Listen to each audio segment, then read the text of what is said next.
카라바조는 왜 르네상스에서 탈주했을까? 르네상스의 비례. 카라바조는 1590년대 초 로마로 이주하여 화가 시몬의 페테르차노 밑에서 수련했다. 그가 마주한 르네상스의 완벽한 비례는 조화의 체계였지만 동시에 인간을 고정된 질서 속에 묶어두는 틀이었다.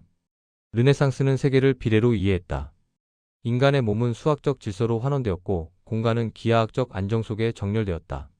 빛은 그 질서를 또렷하게 드러내는 보조수단에 머물렀다. 그러나 르네상스의 비례는 세계를 설명했지만 존재의 떨림을 담아내지 못했다. 테네브리즘. 1600년 무렵 카라바조는 로마 미술계의 혜성처럼 등장한다. 그의 등장은 단순한 신인의 출현이 아니라 르네상스로부터의 급진적 탈주였다. 카라바조에게서 빛은 더 이상 조화의 도구가 아니다. 그는 화면을 칠흑 같은 어둠으로 잠식시킨다. 그리고 그 어둠을 가르듯 한 줄기 인공적 빛을 투사한다. 이 기법은 흔히 테네브리즘이라 불린다. 빛이 닿는 순간 인체는 이상적 비례의 표본이 아니라 살아있는 육체가 된다. 정지된 형식은 긴장 속에서 흔들리고 그 순간은 영원한 사건으로 고정된다. 여기서 어둠은 결핍이 아니라 세계의 기본 상태이다. 빛은 그 어둠 속에서 존재를 호출한다. 카라바조의 폭주. 카라바조의 천재적인 재능 이면에는 제어할 수 없는 폭주가 도사리고 있다. 1606년 5월 29일 사소한 말다툼은 살인으로 이어진다. 사형이 선고되자 카라바조는 로마를 떠나 몰타와 나폴리로 도피한다. 그의 삶은 불안과 폭력, 체포와 탈출이 반복되는 연속이다. 점점 더 깊은 어둠 속으로 들어가며 자신의 빛을 더욱 극단적으로 밀어붙인다.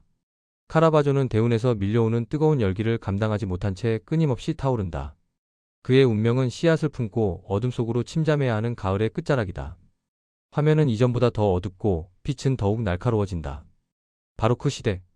카라바조는 바로크 시대를 개척한다. 바로크는 비례의 미학이 내부에서 붕괴되기 시작한 첫 순간이다. 형태를 지탱하던 확신이 무너지자 빛이 세계를 만든다. 1607년 이후 이 강렬한 명암 대비는 유럽 전역으로 확산된다. 엘스하이머, 젠틸레스키, 네덜란드의 카라바조 추종자들에 의해 그의 빛은 알프스 북쪽으로 번져간다. 이 탈주의 씨앗은 결국 17세기 네덜란드로 넘어간다. 숭고한 결단.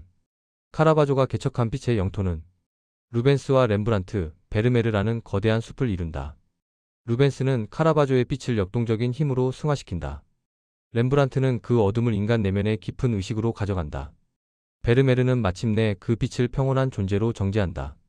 카라바조는 형이상학적 빛에 도달하지 못했으나 빛을 중심으로 세계를 재편했다.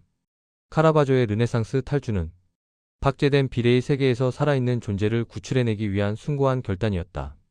1610년 그는 포르토 에르콜레에서 생을 마감한다.